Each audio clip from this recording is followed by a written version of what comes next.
Yang mayoritas muslim, setiap tahun itu lebih 1 juta orang Islam masuk Kristen. Kasihilah sesama manusia seperti dirimu sendiri. Pada kedua hukum ini tergantung semua hukum dan kitab para nabi. Ini sangat luar biasa mengingatkan kita bagaimana kita ini beragama tidak boleh hanya didasarkan pada keimanan buta, tetapi harus ada tujuan, yaitu mengasihi Tuhan dan mengasihi umat kita. Ini luar biasa saya kira.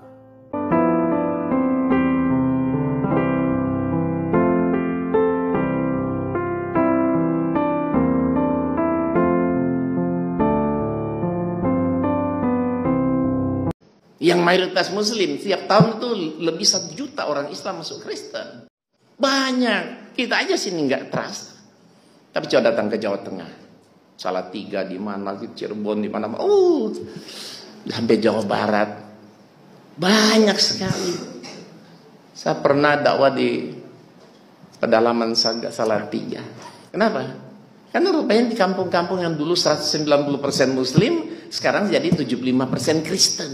Hampir semua pada masuk Kristen. Habis saya turun dakwah, datang orang, Pak, di kampung saya tinggal saya sendiri ya Islam. Semua masuk Kristen. Ada yang ngaku tinggal 4, tinggal 7 kakak. Ya. Banyak sekali. Di Gunung Merapi, Merbabu itu 160 kakak umat Islam. 146 mereka murtadkan. Dengan 14 kakak. Luar biasa sekali pemurtadan ini. Jadi secara kuantitas jumlah lebih banyak orang Kristen memurtadkan orang Islam. Karena Kristen itu banyak. Orang Islam saya tanya. Orang Islam kalau murtad kira-kira masuk agama apa? 99, sekian persen pasti masuk Kristen. Iya kan? Hampir tidak pernah kita dengar ada orang Islam murtad masuk Yahudi, Buddha, Hindu, Konfutse. Kalau ada bisa hitung sama jari. Asal murtad masuk Islam, masuk Kristen. Ya, kenapa mereka melakukan itu? Karena mereka sangat yakin agama mereka yang benar. Setelah Injil nggak ada wahyu, setelah Yesus nggak ada nabi, gitu. Makanya kan mereka tidak pernah mau iman kepada Al-Quran dan Rasulullah SAW kan?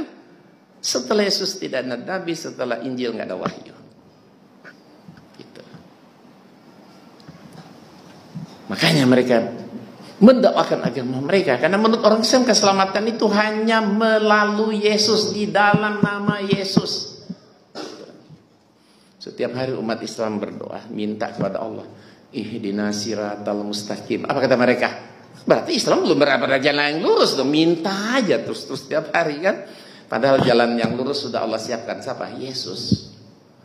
Kenapa kok Yesus larinya ke Yesus? Karena ada satu ayat di Injil bunyinya begini. Ya, akulah jalan dan kebenaran dan hidup, kata Yesus. Tidak ada seorang benar sampai kepada Bapa kalau tidak melalui aku. Akulah jalan kebenaran hidup, berarti aku yang siratal mustaqim. Gitu. Ini saya bukukan dalam buku ini semua. Nabi Muhammad kita belum selamat, masih dikubur, minta kirimin sholawat. Kan Nabi belum selamatkan, apalagi kita katanya. Tapi ikut Yesus, wah jamin pasti masuk surga. Kenapa? Kan Yesus sudah di surga. Jadi Islam keturunan budak. Kenapa? Karena Abraham punya istri Sarah dan Hajar. Sarah dapat anak Ishak, Ishak beranak cucu itu Bani Israel. Hajar tuh Sarah budaknya kan namanya Hajar. Hajar dapat anak Ismail, beranak cucu Arab. Berarti Islam keturunan budak. Islam sumber ajaran teroris dan banyak sekali. Bahkan ada satu ayat kamu lihat surah 19 surat Maryam ayat 71. Sia-sia kita beragama Islam ini semua loh. Mati dijamin semua pasti masuk neraka. Mati dijamin masuk neraka. Ada ayatnya. Nah, tapi bagaimana kita menjawabnya, meluruskannya? Mereka menggunakan ayat-ayat Quran. Apakah iya kita semua mati pasti masuk neraka semua orang Islam? Betul ada ayatnya begitu, tapi ada ayat selanjutnya. Kemudian kami selamatkan orang-orang bertakwa. Nah, ini kan betul masuk neraka, tapi yang tidak bertakwa, yang bertakwa diselamatkan. Tapi apa kata mereka? Ya, tapi kan masuk neraka dulu. Memang enak masuk neraka, dibakar dulu sampai gosong, kata baru selamatin.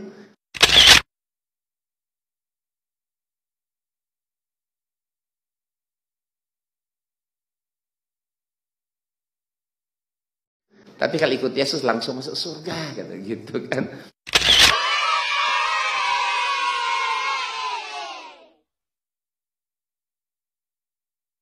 Oke, jadi mereka mendakwakan semua itu karena mereka sangat yakin agama mereka yang benar dan menyelamatkan. Kitab suci mereka itu 100% firman Tuhan. Kalau Quran buatan Muhammad, padahal menurut Al-Quran ya, Nabi Isa alaihissalam atau Yesus itu, beliau itu hanyalah seorang nabi atau rasul yang Allah utus hanya untuk menyelamatkan kaumnya Bani Israel. Tidak untuk semua manusia, tidak untuk seluruh alam semesta. Enakan di Kristen daripada Islam. Masuk Islam hitung-hitung lebih ribet kok. Secara dunia enakan Kristen. Masuk Islam lebih ribet. Sehari sholat 5 kali. Seminggu 5 kali 7 kan. 35 kali toh. Itu baru sholat wajib. Belum sholat sunat. 35 kali. Di Kristen seminggu berapa kali? Sekali doang. 5 hari minggu doang kan. Coba kalau sama-sama selamat ngapain kerjaan 35 kan. Ada satu. Ibadah seminggu hanya sekali. Kedua apa? Asal percaya kepada Yesus sebagai Tuhan dan Juru Selamat, dijamin pasti masuk surga. Kalau Islam apa-apa kata, insya Allah, ya belum pasti. Tapi di Kristen dijamin pasti masuk surga. Ibadah seminggu sekali, jamin pasti masuk surga. Ya, apalagi mau dicari, masih ada satu, dosa ditebus. Iya tuh. Tahu nggak sekarang? Setiap hari ada laporan masuk sama saya, murtad. Kalau dulu murtad orang miskin, orang kampung, tidak berwawasan. Sekarang yang murtad orang kaya, orang berpendidikan, educated, dan orang kaya. Saya perhatikan dan saya ikuti perkembangan umat kita dari waktu ke waktu. Beberapa tahun belakangan ini, Bapak Ibu, banyak sekali orang-orang Islam yang murtad. Betul? Banyak sekali yang murtad. Bukan hanya dari kalangan orang-orang yang awam, bukan hanya dari kalangan orang-orang yang miskin, bahkan sampai kepada kalangan yang intelektual, orang-orang yang berada secara ekonomi. Sekarang terjadi fenomena pemurtadan. Betul?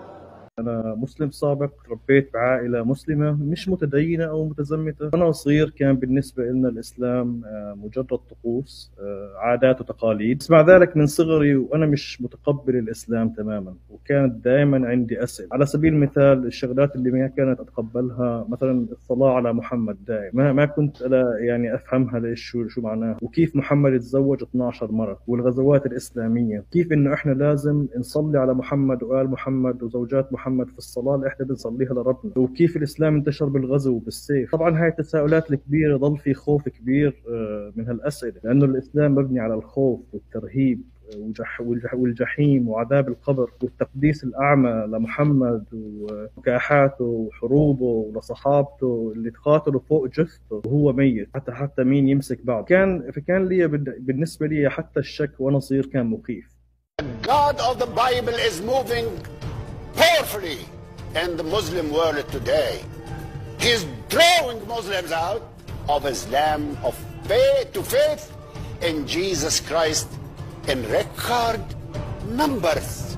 Yes, there is much bad news in the Muslim world today, but there is also much more good news for Muslims.